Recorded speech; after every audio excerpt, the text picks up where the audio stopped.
클럽 트로피룸에 가져다준 우승컵이나 득점왕 타이틀에만 있는 것이 아닙니다. 그것은 그들이 공식적으로 유니폼을 벗고 떠났을 때 남겨지는 거대하고 새까만 공백 속에서 비로소 적나라하게 드러납니다. 미국 축구 전문가들이 손흥민이 단한 경기에 로테이션으로 결장했을 때 LAFC라는 거대한 기계가 겪은 삐그덕거림과 교착 상태를 미친 듯이 해부하며 떠들썩한 반면 대서양 반대편에서는 한때 웅장했던 진짜 거대한 제국이 그를 영원히 잃어버린 대가로 서서히 죽음의 늪으로 가라앉고 있습니다. UEFA 챔피언스리그 준우승팀이자 잉글랜드 공격 축구의 상징이었던 토트넘 호스퍼는 현재 강등권이라는 처참한 진흙탕 속에서 가쁜 숨을 몰아쉬고 있습니다.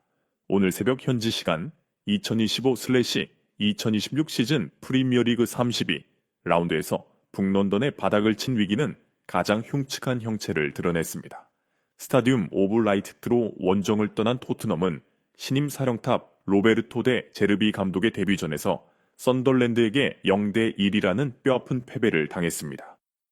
이 패배는 스퍼스의 리그 연속 무승 기록을 14경기 2026년 들어 단 한 번의 승리도 없음으로 연장했을 뿐만 아니라 그들을 공식적으로 18위, 즉 끔찍한 강등권으로 처박아 버렸습니다. 승점 30점에 불과한 스퍼스는 현재 17위 웨스트햄에 2점 차로 뒤처져 있으며 16위 노팅엄 포레스트와는 3점의 안전 격차가 벌어져 있습니다. 생사가 걸린 올 시즌은 이제 단 6라운드밖에 남지 않았습니다. 충혈된 두 눈과 극도의 절망감을 안고 기자회견장에 들어선 로베르토 데 제르비 감독은 심판을 탓하거나 변명하며 시간을 구걸하는 방식을 택하지 않았습니다. 이 이탈리아 출신의 전술가는 날카로운 시선으로 이 끔찍한 악몽의 근본적인 원인을 적나라하게 폭로했습니다. 그는 실패의 원인이 전술판이나 불운에 있는 것이 아니라 손흥민이 매몰차게 떠난 바로 그날부터 영원히 완벽히 뜯겨나간 시스템에 썩어빠짐에 있다고 단언하며 클럽 수뇌부를 향해 거대한 폭탄을 투하했습니다. 본격적인 이야기로 들어가기 전에 좋아요 버튼 한번 부탁드립니다. 전환의 환영 기만, 의미 없는 10분의 점유율, 후방 빌드업 철학으로 브라이튼을 전술적 돌풍의 핵으로 만들며 전 유럽의 명성을 떨친 로베르토 데 제르비. 그는 전임자 토마스 프랭크의 지루하고 아이디어치 없는 직선적 축구, 롱볼 축구의 유산을 지워내려는 시도가 왜 실패했는지를 해명하며 인터뷰의 포문을 열었습니다. 시스템적 불일치라는 렌즈를 통해 디 제르비는 내부에서부터 무너져 내린 붕괴를 분석했습니다. 불과 며칠의 훈련 기간 동안 저는 이 집단의 볼 소유권을 통제하고 상대 압박을 유인하는 사고방식을 이식하기 위해 사력을 다했습니다. 객관적으로 말해 선덜랜드를 상대로 한 첫 10분 동안 여러분은 한 줄기 희미한 빛을 보았을 것입니다. 데 제르비가 전문적인 평가를 내렸습니다. 선수들은 깊숙이 내려와 공을 받았고 우리는 수비 지역 3분의 1, 서드께에서 압박을 긴 롱패스 축구와는 완전히 달랐습니다. 그러나 그는 치명적인 환영을 지적했습니다. 하지만 이곳 프리미어리그에서 그 정도로는 어림도 없습니다. 현재 토트넘의 핵심적인 문제는 우리가 4-3-3, 3-5-2 혹은 4-2-3-1 포메이션을 쓰느냐 마느냐의 문제가 절대 아닙니다. 문제는 바로 시스템적 사고와 인내력에 있습니다. 이 팀은 초반에만 불타오를 뿐 경기 후반부로 갈수록 처참하게 무너져 내립니다. 상대의 거센 압박에 조금만 부딪히거나 템포가 높아지면 선수들의 신경계는 즉각적으로 극심한 패닉에 빠집니다. 그들은 철학을 내팽개치고 잔뜩 움츠러들며 통제력을 완벽히 상실합니다.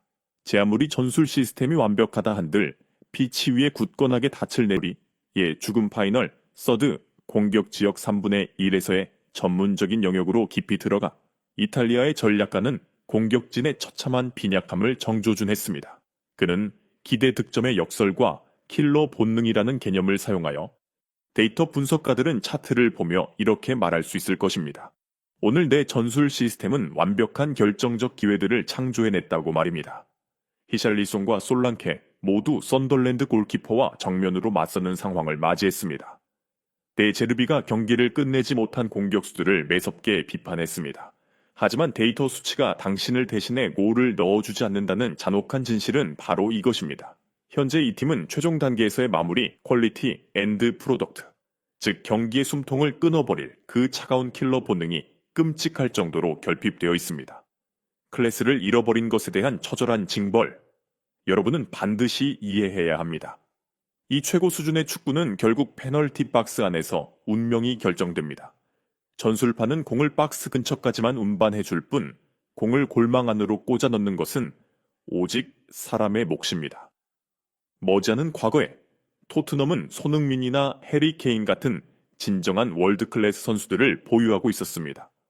그들은 극도로 척박한 반쪽짜리 기회나 처참하게 낮은 XG 지표조차도 개인의 압도적인 천재성을 통해 너무나도 쉽게 득점으로 변환시키던 위대한 자들입니다. 구단 수뇌부가 그토록 위대한 상징들을 질적으로 한참 떨어지는 인물들로 무자비하게 교체해버렸을 때 시스템이 기회를 창출하려 발버둥치는 것은 완벽하게 무의미해졌습니다. 우리는 지금 공을 골망에 넣을 줄 알았던 위대한 사람들을 잃어버린 것에 대해 그야말로 끔찍하고 가혹한 대가를 치르고 있는 것입니다. 산산조각난 믿음, 불운이 의지를 무너뜨릴 때 데이터 수치에서 벗어나 데제르비 감독은 행동 심리학적 요소로 방향을 전환했습니다. 그는 공황 심리학을 분석하며 빅6와 같은 거대한 클럽이라면 마땅히 그리고 너무나도 쉽게 극복했어야 할 역경 앞에서 현재 이 집단이 얼마나 처참하게 나약한지를 지적했습니다. 오늘 우리가 지독하게 운이 없었다는 사실을 부정하지 않겠습니다. 유일한 실점은 미키 판더펜의 발을 맞고 굴절되어 골키퍼가 도저히 손 쓸 수 없게 만든 끔찍한 자책골이었습니다. 데제르비가 쉴 새 없이 쏟아진 비극들을 열거했습니다. 게다가 새 주장 크리스티안 로메로가 같은 팀 골키퍼와 충돌한 뒤 눈물을 흘리며 들것에 실려나가는 그 끔찍하고 재앙적인 장면까지 겹쳤습니다. 여기에 굴리엘모 비카리오와 모하메드 쿠두스의 장기 부상 이탈까지 더해지면서 이 모든 것들이 우리 팀의 머리 위로 쏟아져 내린 끔찍하고 무거운 물리적 충격이 된 것은 사실입니다. 그는 의지력의 내면에서부터 썩어 들어간 부패를 적나라하게 폭로했습니다. 하지만 여러분, 오늘 저를 가장 맹렬하게 분노하게 만든 것은 결단코 불운 따위가 아닙니다. 불운은 축구의 일부분일 뿐입니다. 제가 혐오하고 분노하는 것은 이 팀의 처참한 반응입니다. 그 자책골 이후 이 집단은 완벽하게 마비되었습니다. 그 어떤 긍정적인 반항심도 찾아볼 수 없었고 전세를 뒤집기 위해 일어서서 대형의 멱살을 잡고 끌어올리는 자는 단 한 명도 없었습니다. 그들은 고개를 푹 숙인 채 패배의 운명을 조용히 받아들이는 패잔병들처럼 뛰었습니다. 승리에 대한 믿음은 바닥의 바닥까지 완전히 고갈되었습니다. 리더라는 영혼을 잔혹하게 강탈당한 팀은 그 어떤 역경과 맞서 싸울 힘도 도끼 품은 끈기도 절대 가질 수 없습니다.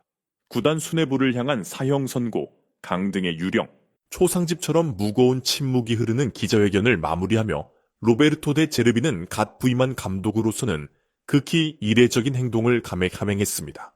그는 토트넘 수뇌부 다니엘 레비 회장을 암시의 머리 위로 책임이라는 거대한 폭탄을 직접 투하했습니다.